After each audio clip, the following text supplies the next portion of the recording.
Agora sim.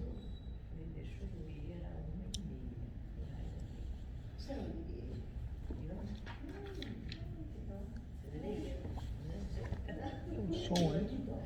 Eu tive que ir na minha tia, eu fico em cima da hora, só passei com a parcela, já estava esperando, hoje não veio. Queridos amigos, sejamos bem-vindos nesta casa de Deus. O momento é oportuno para nós iniciarmos o nosso Evangelho e, como nos habituamos a fazer, sempre traçar uma linha de direção do nosso trabalho, falando sobre algum assunto que importa introduzir os nossos sentimentos. Joana de Ângeles nos traz hoje o pensamento dizendo que não devemos deplorar a função ou a tarefa humilde na qual se encontras edificando o futuro. Digo isso porque Joana tem toda a razão, aliás, como sempre, não é?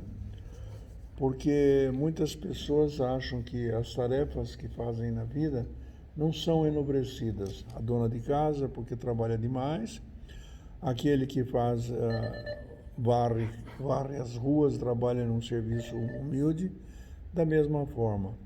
Quando não, aquela senhora que faz a limpeza no centro cirúrgico, porque uma vez que ela tem que deixar a asepsia perfeita para que o médico possa fazer a cirurgia e evitar, então, aqueles micro-organismos que podem ferir e trazer doença para nós que nós nem vemos, né?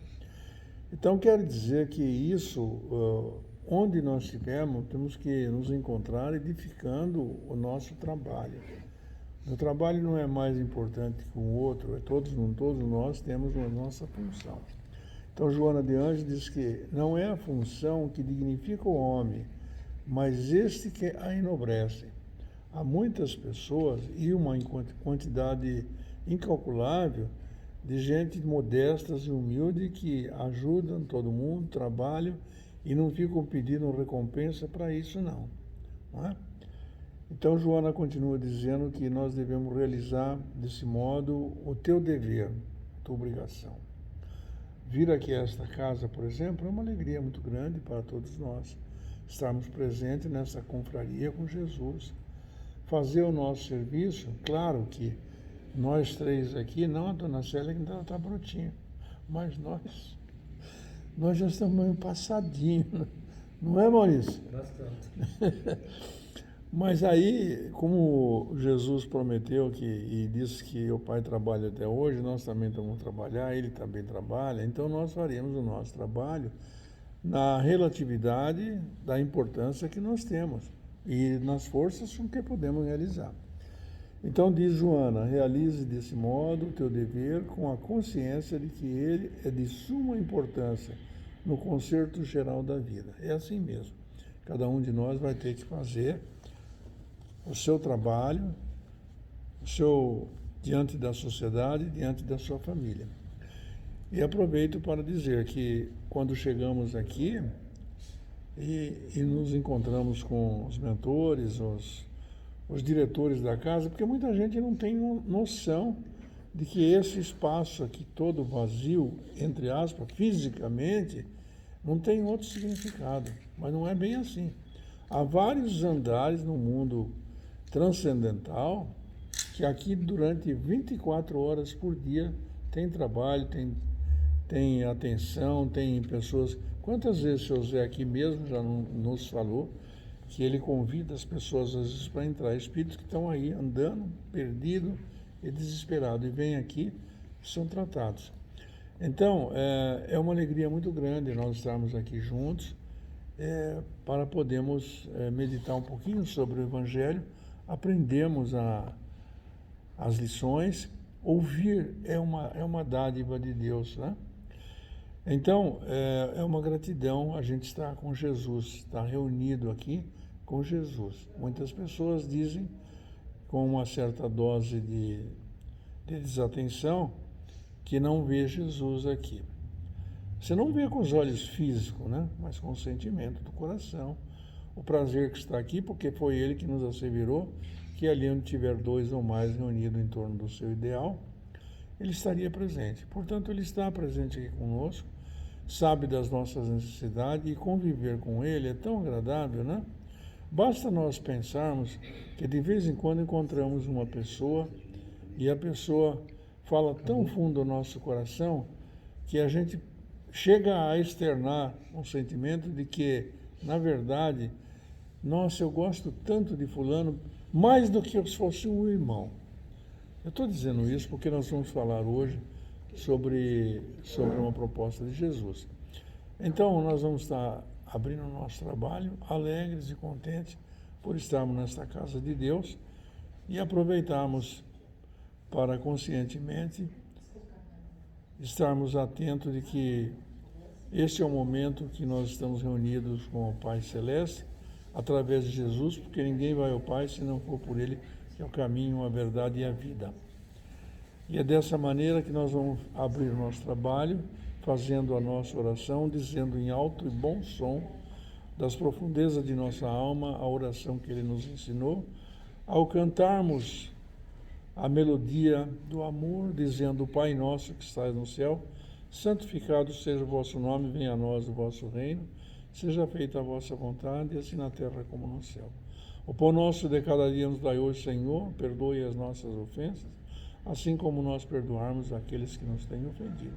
E não nos deixe cair em tentação, mas livra, Senhor, de todo mal, porque vosso é o poder, o reino e a glória para sempre. Abertos os nossos trabalhos, a leitura hoje é no texto de quem é minha mãe e quem são os meus irmãos. Mas o capítulo é honrar o vosso pai e a vossa mãe, o que nós temos que fazer sempre, né? Quem que está programado aí? Seu Maurício começa, né? Isso, é o senhor. Então, pai, seu Maurício. Quem é minha mãe e quem são meus irmãos? Sim, tendo chegado à casa, nela se reuniu uma tão grande multidão de povo, que não podiam mesmo tomar seu alimento. Seus parentes, tendo sabido disso, vieram para se apoderarem dele, porque diziam que ele havia perdido o espírito. Entretanto, sua mãe e seus irmãos, tendo vindo e ficando do lado de fora, mandaram chamá-lo. Ora, o povo estava sentado ao seu redor. Ele disse: Vossa mãe e vossos irmãos estão lá fora. Foram vou chamando. Mas ele lhe respondeu: Quem é minha mãe? Quem é meus irmãos? E olhando aqueles que estavam sentados ao seu redor, eis disse: Minha mãe e meus irmãos, porque todo aquele que faz a vontade de Deus, este é meu irmão, minha irmã e minha mãe. Está em São Marcos. É Evangelho de São Marcos, né? E de São Mateus. Certas palavras parecem estranhas na boca de Jesus e contrastam com a sua bondade e a sua inalterável benevolência para com todos. Os incrédulos não deixaram de fazer disso uma arma, dizendo que ele próprio se contradizia. Um fato irrecusável é que sua doutrina tem por base essencial, por pedra angular, a lei de amor e de caridade. Não podia, pois, destruir de um lado o que estabelecia de outro, de onde é preciso tirar esta consequência rigorosa de que certas máximas estão em contradição com o princípio, é que as palavras que lhe atribuem foram mal expressadas, mal compreendidas ou não são deles. Admira-se com razão ver nessa circunstância Jesus mostrar tanta indiferença para com seus parentes e, de alguma sorte, renegar sua mãe. No que tange a seus irmãos, sabe-se que não tiveram jamais simpatia por ele. Espíritos pouco avançados não tinham compreendido a sua missão, sua conduta, a seus olhos, era bizarra, e seus ensinamentos não lhes haviam tocado, uma vez que não houve nenhum discípulo entre eles. parecia mesmo que partilhavam até um certo ponto das prevenções dos seus inimigos. É certo, de resto, que o acolhiam mais como estranho do que como irmão, quando ele se apresentava na família, e São João disse positivamente que não acreditavam nele. Quanto à sua mãe, ninguém poderia contestar sua ternura por seus filhos, mas é preciso convir também que ela não parecia ter feito uma ideia muito justa da sua missão, porque não se a viu jamais seguir seus ensinamentos, nem lhe prestar testemunho como fez João Batista. A solicitude maternal era nela o sentimento dominante. A respeito de Jesus, supor-lhe ter renegado sua mãe seria desconhecer-lhe o caráter. Um tal pensamento não poderia animar aquele que disse: honrai o vosso pai e a vossa mãe. É preciso, pois, procurar um outro sentido para suas palavras, quase sempre veladas sobre a forma alegórica. Jesus não negligenciou nenhuma ocasião de dar um ensinamento. Tomou, pois, a que lhe oferecia a chegada de sua família para estabelecer a diferença que existe entre o parentesco corporal e o parentesco espiritual. Vamos aproveitar então. Oh, minha querida, um beijo profundo no coração de vocês todas. Minha neta também. Fizeram boa viagem? Que bom.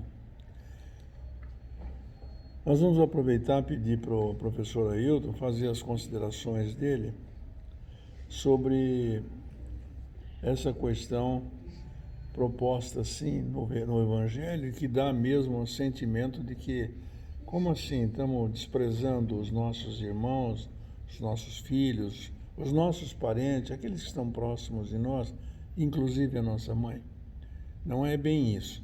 Então vamos ouvir primeiro o professor Ailton fazer as suas considerações, depois eu também peço licença para externar o meu ponto de vista. Professor. Bom, quando a gente ouve, né, o Evangelho, como nós ouvimos agora, e o título já diz, né, quem é minha mãe e quem são meus irmãos.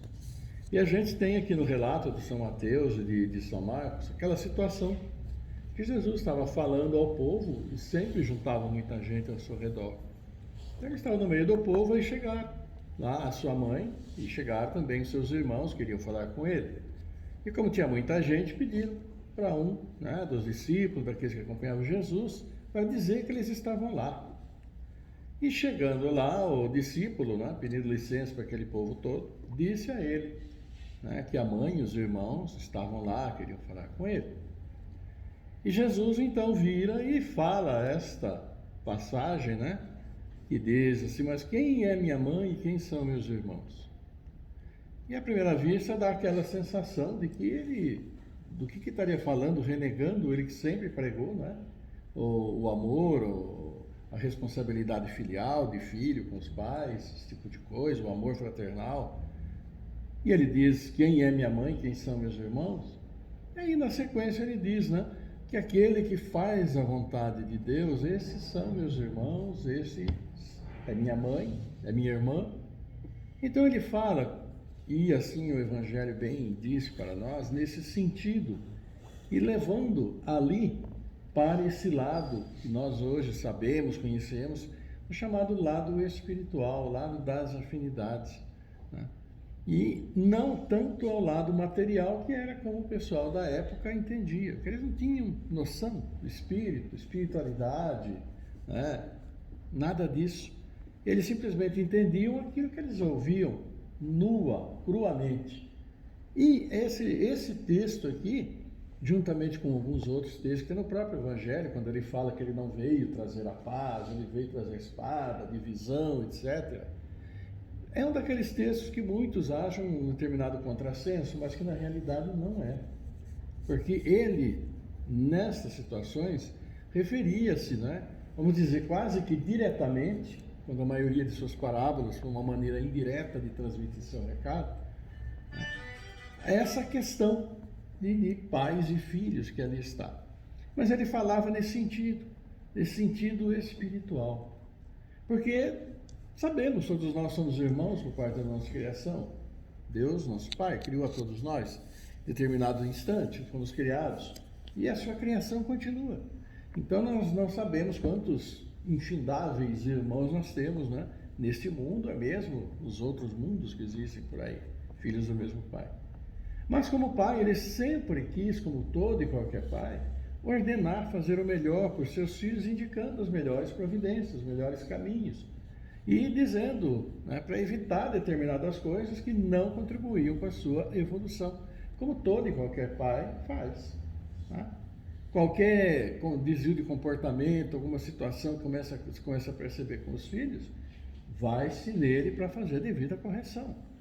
Né? Não porque querer, mas porque é uma antecipação de possíveis problemas que ele possa ter dali para frente se continuar nesse caminho que não seria o devido.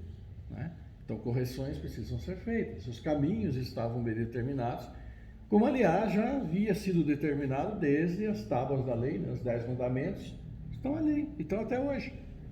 Nem Jesus, quando veio, mudou alguma coisa de lá, muito pelo contrário. Então, esses 10 mandamentos se referem a quê? Se referem a como nós precisamos nos comportar. Nossa maneira de ser, nossa maneira de encarar o mundo, mas mais é a nossa maneira de encararmos uns aos outros. Porque é bem claro, 10 mandamentos são claros quando fala: você não vai roubar, você não vai matar, você não vai desejar a mulher do próximo, você vai honrar pai e mãe. Quer dizer, são todas orientações para nós. E quando ele fala aqui, porque aqueles que fazem a vontade do meu Pai, sim, são meus irmãos e minha irmã, nesse sentido específico, de observar aquilo que o Pai deu de orientação. E ele falou isso há 2000 anos, e continua repetindo por tudo que a igreja nos trouxe esse tempo, por tudo que nós também abraçamos. Né? Que a doutrina espírita, a doutrina cristã, segue os ensinamentos de Cristo, nos trouxe. Então os caminhos estão delineados aí. Agora a questão é particular, é individual de cada um. Estamos seguindo esses caminhos que nos foram trazidos, né? Já a época lá de Moisés, que ele trouxe, passou lá 1300 anos depois, aí chegou Jesus. E ele não mudou nada. Quando perguntaram qual seria o maior mandamento dele, né, dos 10, qual que seria o maior, uma maneira de, né, querer prejudicar ele, ele falou: olha, o maior mandamento, primeiro, qual que é? Ama a Deus sobre todas as coisas. Todo teu coração, tua alma, teu espírito, ama a Deus. E o segundo, ama o próximo como a ti mesmo. Porque todos aqueles mandamentos formam um conjunto de orientações para nós sobre a nossa maneira de ser, nossa maneira de viver, nossa maneira de encarar a vida, nossa maneira de encarar nossas relações pessoais, dentro da própria família, no trabalho, no lazer, seja onde for, onde nós estivermos. Aquelas são diretrizes fundamentais para todos nós, que nós precisamos observar. É isso que o Pai quer. É isso que Ele quis dizer para nós, que aquele que faz a vontade do Pai é meu irmão, é minha irmã, e de uma maneira bem floreada, porque na realidade, pela criação, todos somos irmãos. Mas temos o livre-arbítrio e podemos seguir o caminho que acharmos melhor para nós. Mas esses desvios de caminho geram o quê? Responsabilidade muito grande. E esse retorno depois para o bom caminho não se faz sem a reparação das coisas complicadas que andamos fazendo, e que é o que nós fazemos no nosso dia a dia, nossa encarnação. Nossas encarnações servem para isso. Se nós fôssemos perfeitos, maravilhosos, tivéssemos mundos felizes, não estaríamos mais aqui. Ninguém, né? Ninguém. Então temos oportunidade, sim, de, como ele diz aqui, sermos o irmão dele, né? Serem a mãe, sim, a irmã, neste sentido de vivenciarmos aquilo que o Pai nos trouxe. Não que ele tenha relegado a mãe e renegado os irmãos, não. Ele mesmo sempre disse e levou para frente: amar, honrar pai e mãe. Mas ele falou nesse sentido. Por quê? A mãe, nós bem a conhecemos, e os irmãos, como o próprio Evangelho disse, eles não tinham nenhuma afinidade com Jesus. Né? E até falaram que tinha perdido o espírito, porque ele se dedicou a levar a boa palavra, as novas orientações, falar mais de amor, solidariedade, fraternidade. Porque aquele momento que ele chegou, a corrupção também era grande, como ainda hoje é grande. Né? Quem podia mais tomava dos outros, e quem eram os doutores da lei faziam também suas leis para tirar suas vantagens, eram todos ricos, e o povo cada vez mais pobre. E não é tão diferente assim de hoje. Né? Porque a sociedade humana vai aprendendo um pouco a se organizar um pouco melhor, levando em consideração tudo isso. E vai chegar o tempo que vai ter que levar em consideração isso. Né? É esse alerta que faz para todos nós. E o pensamento que deve ficar conosco é, dentro dessa linha do que o Evangelho nos trouxe hoje, o quanto que nós estamos sendo irmãos, irmãs e mãe de Jesus. Queridos amigos, eu tenho que tecer também umas considerações na linha dessa que o professor Ailton falou. A mim me parece um paradoxo que Jesus, pregando o amor, a mansuetude, o bem, de repente vem uma dessa. Ele não atende a mãe, que foi avisado que estava presente, quer dizer, houve um descuido. Não é isso. A verdade é uma só. Jesus, quando João pergunta para ele, mas nós vamos ficar sozinhos, mestre? Ele diz assim, não, eu rogarei ao meu Pai que vos mandará um outro Consolador. Por que isto? Porque na palavra do Ailton, também é do Evangelho, hoje nós podemos decodificar melhor as explicações que Jesus dava. Jesus, o maior pedagogo da história da humanidade, limitou-se a dar a cada um de nós o que nós podíamos absorver. Nem sequer os irmãos dele estavam preparados para aquele momento. É que Jesus, vocês dariam para um filho, um parente, as minhas netinhas lá, uma questão de álgebra? Claro que não. Nós vamos dar alguma coisa que eles possam entender. Então ele não estava desfazendo da mãe, mas como ele era um pedagogo de alta estirpe, o primeiro e o mais sábio pregador que tinha, ele deu a oportunidade para nós entendermos e disse que rogaria ao Pai para mandar um Consolador. Então hoje nós temos entendendo o que é Deus, o que estamos fazendo aqui, por que estamos nesta casa, por que acontece as desídias com um, com o outro, com um está rico, o outro está pobre. O que está acontecendo nesse mundo? O mundo não presta, o mundo está perdido? Não, senhor. A estatística da ONU dá, nós sabemos disso no ano retrasado, 8 bilhões de criaturas encarnadas. Meu Deus! E todos nós estamos roubando, matando e cometendo delitos? Não. A maioria está trabalhando, levanta às 4 horas da manhã, pega os trens, vão trabalhar em São Paulo, vai na farmácia, em todos os lugares vão trabalhar. É poucos que são como os irmãos de Jesus, que não tinham ainda preparo. E eles também não eram por mal. Eles não tinham preparo, elevação espiritual. Então, observe, quando chegou em 18 de abril de 1857, em Paris, veio a lume a promessa de Jesus.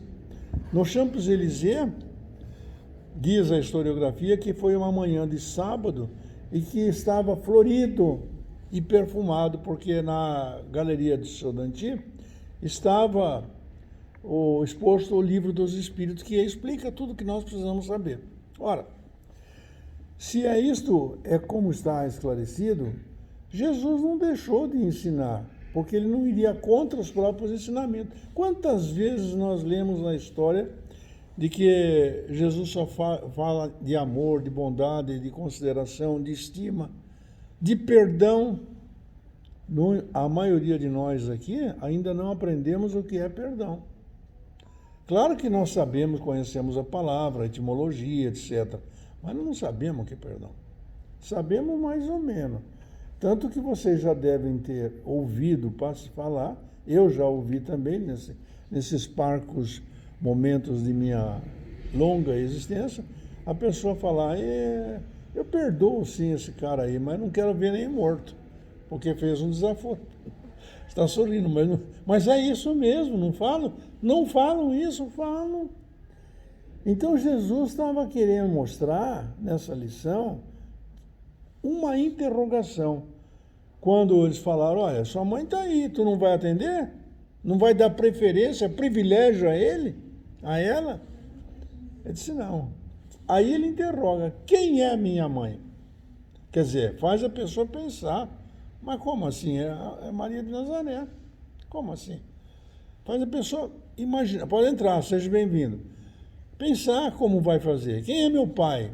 Todos aqueles que fizeram a vontade de meu pai são meus irmãos. Por que isso?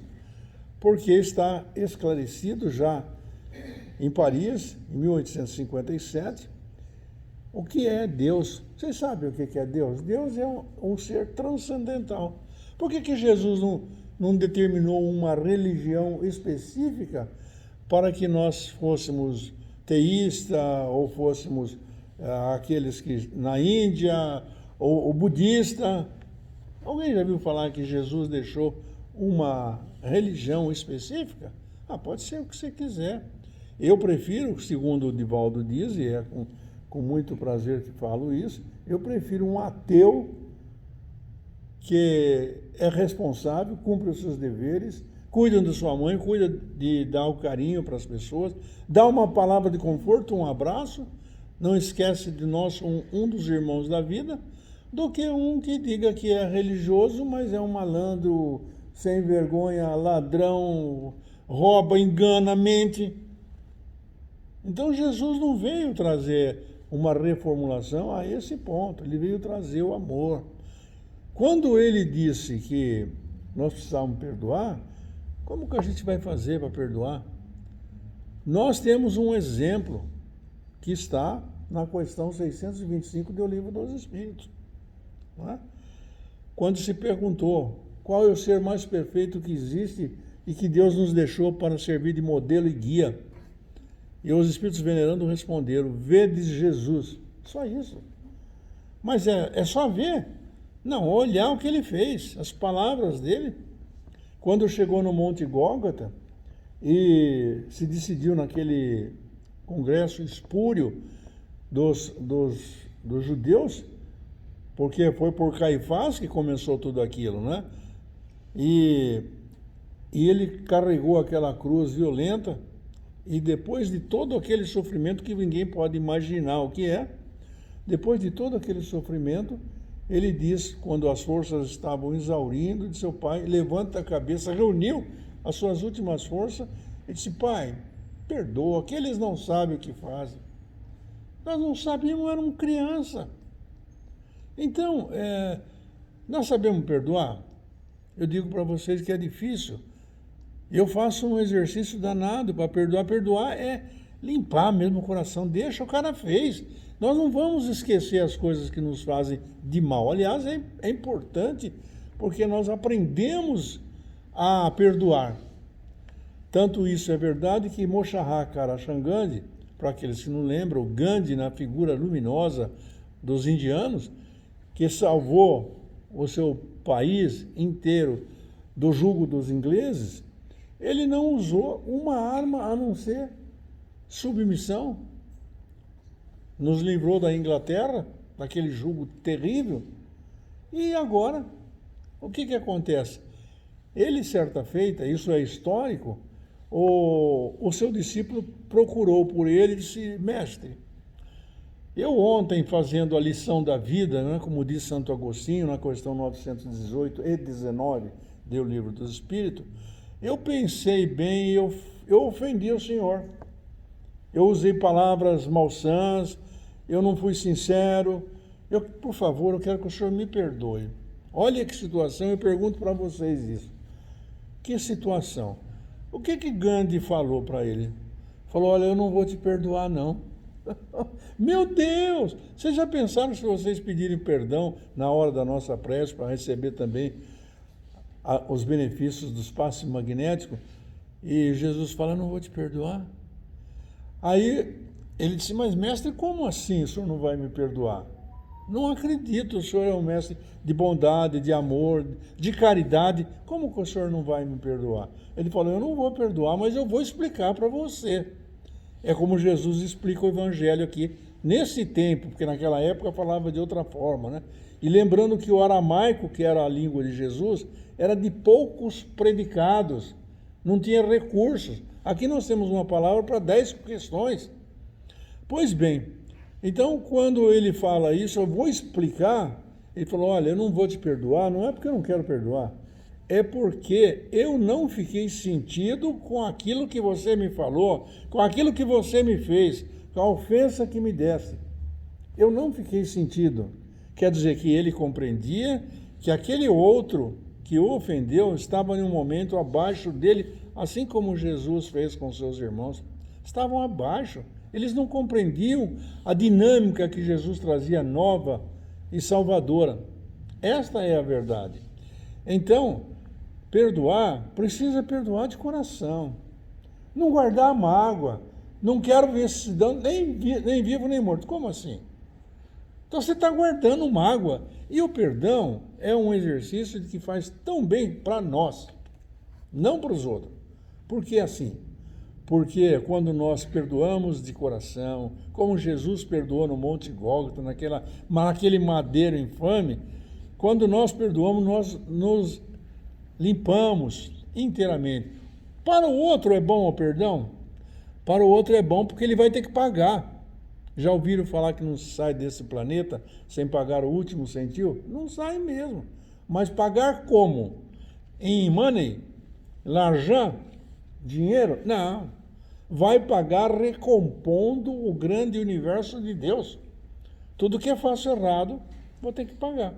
Antoine Saint-Exupéry, na França, diria com tanta propriedade que tu serás eternamente responsável por tudo que cativas. É o Pequeno Príncipe, estou me referindo a ele. Mas João, também na história da humanidade, muito tempo atrás, o apóstolo Paulo falava sobre isso. O homem, a criatura humana, carrega consigo o resultado dos seus atos. Tudo que fiz, não adianta não. Eu não vou fugir, Deus vê tudo. Então nós temos que estar preparados para esse coração e esse gesto de amor que devemos ter com os nossos irmãos. Por isso Jesus fala. E interessante que o Ayrton falou, eu achei muito apropriado isso. Se a gente pegar hoje um político, meu Deus do céu, os políticos correm um atrás um do outro para falar, aglomerado, fulano falou isso, doutor falou isso, sabe? Imagina Jesus passando do lado como tinha gente, como todo mundo passava do lado. E ele ia falando e falava para todo mundo. Por isso o Sinédrio, né, com Caifás e toda a equipe dele, fez de tudo para matar Jesus. E mesmo assim, Jesus estava dando lição até o último momento de sua crucificação. Está dando lição hoje. Então, amigos, eu pergunto, será que vocês, sendo filhos de Deus, como todos nós somos, e Jesus não tem razão, vós sois Deus e tudo o que faço, vós podeis fazer e muito mais. Agora, quantos de nós, olhando para os olhos de uma pessoa, como eu estou fazendo agora, não descobre às vezes um tormento interno, um sentimento de contrariedade ou de angústia, porque partiu um parente ou porque faltou no fogão o lume necessário, o alimento, alguém que não tinha quem cuidar. Quantas pessoas idosas que são abandonadas pela rua? Quem de nós, eu pergunto, para mim, porque o evangelho que nós fazemos aqui não é vocês, é para mim. Porque tudo isso eu tenho que aplicar na minha vida. Por acaso, e por uma razão muito simples, serve às vezes, como somos todos irmãos, serve para todos nós. Mas quantos de nós não vê, às vezes, no filho, um irmão transviado? Quantos de nós não vê a pessoa, amigo, por que você está aborrecido? Estou vendo que você está entristecido, quer falar comigo? Me dá um abraço aí. Uma coisa curiosa, sutil, quando vocês passam pela rua, pelos seus caminhos, aonde estiverem, e a pessoa está, às vezes, distraída. Bom dia! Abre um sorriso. A pessoa responde. É um convite ao amor. A pessoa também, desculpa aí, eu estava distraído. Bom dia, como vai você? Jesus, quando passava, ou quando chegava na assembleia entre os seus súditos ou amigos, como vocês queiram nomear, aquele colégio apostólico que ele contratou e convidou, ele chegava e dizia assim: eu vos dou a minha paz. É um cumprimento. Quando ele saía, ele dizia assim: eu vos deixo a minha paz. Mas não um louvor como o mundo dá. A minha paz é de coração, eu estou tranquilo, eu estou em paz. E quem de nós não podemos ajudar os nossos irmãos? Quantos de nós já não tiveram a oportunidade de presenciar a pessoa dizer assim: olha, você conhece fulano? Como eu até vou usar o Ayrton aqui, para exemplificar. Eu tenho um carinho muito grande por ele. E posso dizer, como muita gente diz, ele é mais que um irmão para mim. É a comparação que nós fazemos. Jesus estava certo. Somos todos irmãos. Então vamos cumprimentar as pessoas. Boa tarde. Obrigado pela sua palavra. Mas não, vamos usar a palavra para... Numa rodinha, vamos falar mal de todo mundo. Não vamos falar não. Nós vamos falar bem. Você não sabe, a indulgência é uma virtude maravilhosa. Nós somos indulgentes. Sabem o que é a indulgência? É quando a pessoa conta um episódio para você, você fala: não, peraí, não deve ser isso. Você sabe o que aconteceu na vida dele? Você não sabe. Pode ter é uma explicação que você dá para fazer com que uma escusa para aquele que errou, aquele que matou, aquele que roubou. Então Jesus não cuidava de todos e não cuida até hoje? Por isso, amigos, a lição de hoje, nas minhas palavras, está adequada para o meu conceito, mas dentro daquilo que nós estamos tirando do Evangelho, que é a promessa de Jesus. Então, por isso, eu vou pedir a vocês, nós vamos fazer o encerramento, o Ayrton vai fazer a oração, vai pôr também o seu coração para fora, e vocês todos, amigos dos dois lados da vida, eu não tenho a vidência. A vidência é uma das virtudes que estão com os seres humanos, muitos necessários para poderem enxergar a assembleia que tem aqui dos espíritos, os desencarnados. Eu não tenho essa vidência. Mas vocês têm os seus anjos da guarda. E vão aproveitar a pedir para vocês o que vocês querem. Todos, dos dois lados da vida. O que vocês querem? Querem que Jesus atenda aos seus pleitos? Pleito honesto, sincero. Querem pedir para sua mãe, para os seus parentes, para os seus amigos? Querem agradecer a saúde do corpo físico? Esse corpo maravilhoso que nós temos? A vida bela, colorida e consentida? Querem? Peça o seu coração para ser um coração sensível, para alcançar os seus vizinhos, parentes, amigos, esta cidade maravilhosa que nos alberga, aqueles que estão nos presídios, nas casas de saúde, nos orfanatos, embaixo das pontes. Jesus é o governador planetário. Peço, mas o seu pedido é importante, porque se não amar a você mesmo, você não pode amar ao próximo. Então, amigos, eu sugiro que façam os seus pedidos quando o Ayrton fizer a oração, porque depois, não porque sejamos merecedores, somos pecadores, mas pela graça dos amigos espirituais, eles nos concederão a belíssima oportunidade de impor, como Jesus impunha as mãos, para transmitir as energias celestes que vão fortalecer o coração, atender os seus pedidos. E esses pedidos que vocês fizerem, o seu anjo da guarda vai passar uma bandeja de prata, uma salva de pratas aqui, recolher dos seus pensamentos isso, colocar no nosso altar simbólico, para que seja atendido. E ao sairmos daqui, todos nós vamos nos sentir melhores e protegidos pelo nosso anjo da guarda e por Jesus. Que o Mestre nos abençoe agora e por toda a eternidade. Senhor, nosso Pai, amado Mestre Jesus, equipe espiritual da casa, agradecemos a vós, Pai, pela graça da vida que sua misericórdia nos concedeu. A vós, querido Mestre Jesus, por estar sempre conosco, nos intuindo, nos amparando, e tantas vezes nos carregando sem que nós percebêssemos. E a equipe espiritual da casa, sempre atento às nossas necessidades, desde que adentramos aqui, a esse ambiente de paz, de luz e proteção que a nossa equipe espiritual nos dá. Assim, atendendo às nossas necessidades, nós os agradecemos. Agradecemos por atender a tantos e tantos irmãos, encarnados, desencarnados, que acorrem a esta casa, que solicitam de seus lares, que solicitam dos mais diferentes ambientes o socorro, a proteção de vós. Que Deus, em sua infinita bondade, esteja sempre abençoando esta casa, a todos os trabalhadores espirituais, fiéis e denodados trabalhadores. Assim, amado Pai, nós vos agradecemos e vos louvamos pela vida, por tudo que colocais em nossas mãos, por tantas bênçãos que recebemos e que tantas vezes não sabemos o que fazer com elas, perdidos muitas vezes em nossos pensamentos, perdidos em palavras muitas vezes impensadamente ditas, perdidos muitas vezes em nossas ações que tanto prejuízo podem nos causar e aqueles que estão conosco.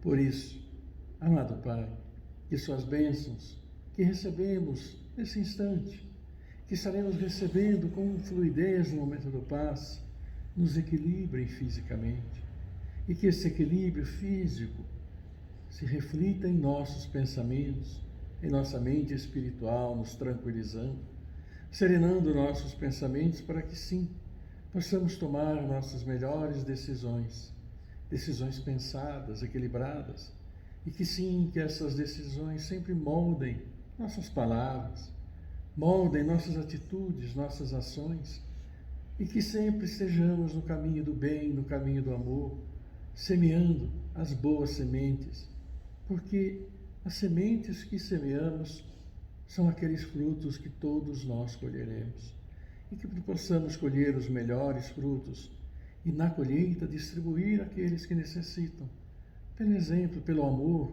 pelo carinho. Obrigado, Pai, por este momento de luz que todos nós aqui recebemos. Que suas bênçãos, como sempre, estás com todos os seus filhos, continuem.